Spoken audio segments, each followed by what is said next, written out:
Bueno, en Primera de Corintio también hay una parte en donde habla acerca del alimento consagrado a ídolo, en donde hay algunos pasajes que también, si no se saben interpretar bien o leer con el contexto debido también, o con ojos occidentales, siempre me gusta decirlo porque es que no es lo mismo las costumbres orientales que las occidentales. Entonces es importante hacer exégesis, sigo diciendo, es fundamental para poder comprender que este es un libro israelita, un libro hebreo, un libro judío.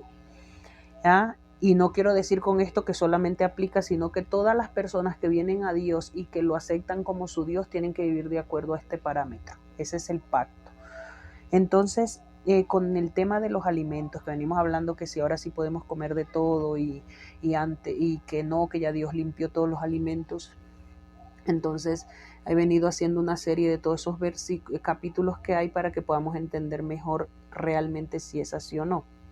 Entonces dice Pablo, ahora paso al asunto de los alimentos ofrecidos en sacrificio a ídolos. En verdad lo que se dice que todos tenemos conocimiento, pero el conocimiento nos hace creernos importante,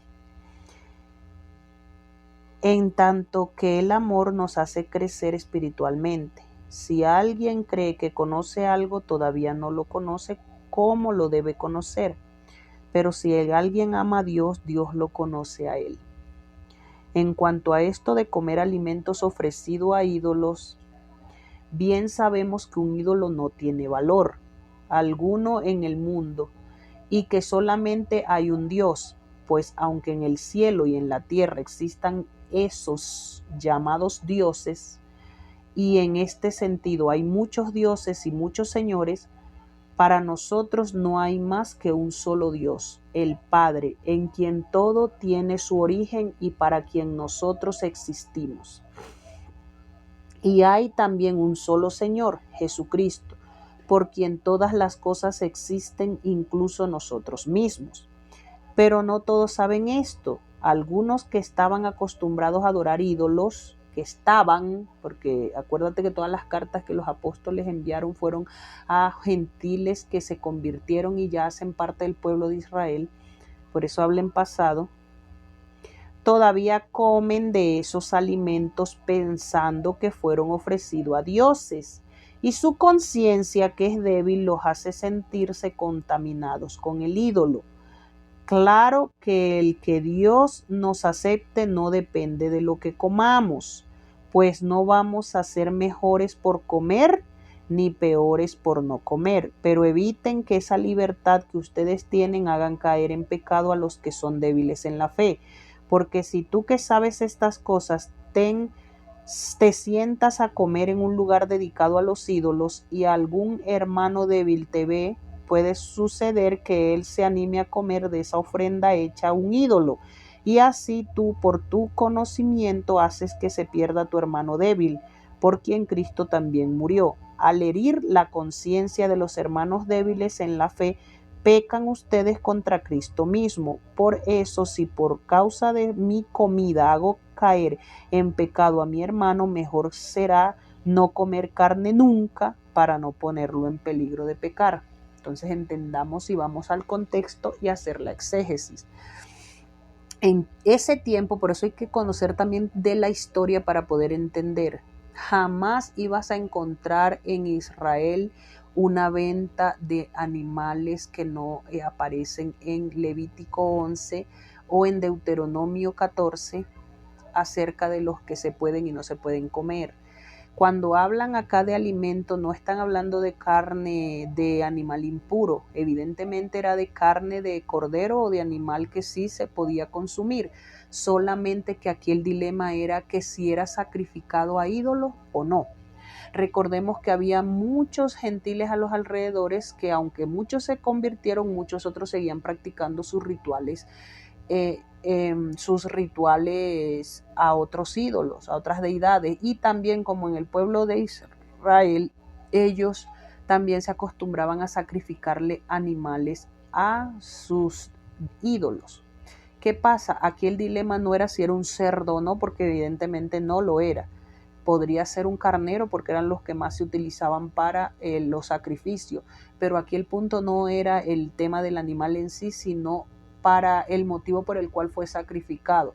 Aquí el asunto era el tema de que era a los ídolos. Entonces habían personas débiles en la fe que todavía eso le parecía era muy difícil de lidiar y sentían que al comer esa carne, habían muchos que sacrificaban el animal y luego vendían la carne, o sea, la vendían en las carnicerías para el consumo.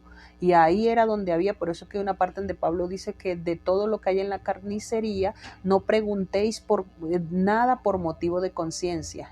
Pero nosotros pensamos en carnicería y pensamos en las carnicerías en las que nosotros estamos acostumbrados, donde está la sección del marrano y de todo. No, en esas carnicerías no ibas a ver tu marrano, porque para empezar, en esos pueblos de Israel y cerca de los alrededores, en las carnicerías, y de hecho dentro de Israel no se permitía vender animales impuros, tenía que ser afuera, pero en las carnicerías cuando lo decían no eran carnicerías como las que nosotros conocemos, podrían ser animales aptos para el consumo según la ley de Dios, pero el asunto era del origen por el cual fue sacrificado. Entonces por eso Pablo decía, no pregunten por motivo de conciencia, o sea, no pregunten si este cordero fue muerto porque se lo sacrificaron a un ídolo, no, simplemente compren la carne y coman y no pregunten en la carnicería nada de por qué mataron el animal.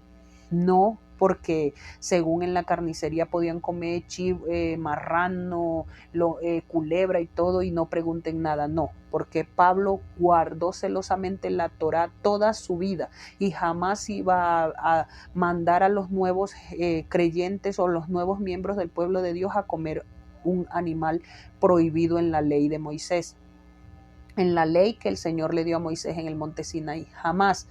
Cuando hablan del tema de no preguntar en la carnicería, no era una carnicería como la que hoy en día conocemos nosotros o toda la vida hemos conocido con los marranos ahí, o con las iguanas o con todos esos animales que están prohibidos en las escrituras. Eran animales aptos para el consumo humano, pero el origen era lo que a muchos que tenían débil la fe o eran un poco más temerosos no sentían esa conciencia tranquila de comerse un animal que supieran que pudieron verlo sacrificado. Como dice Pablo que habían otros fuertes en la fe que para ellos un ídolo no era nada y le importaba un bledo si lo sacrificaron a un supuesto ídolo, porque para ellos, para una persona que tiene una fe firme, simplemente sabe que los ídolos no son nada, no existe, y yo simplemente, si es un animal apto para el consumo humano, simplemente deme una libre carne, me la comía y no tenía ningún problema con eso. ¿Por qué? Porque como dice aquí, no es que si como o no como, es la conciencia que tengo de la importancia que le doy a eso.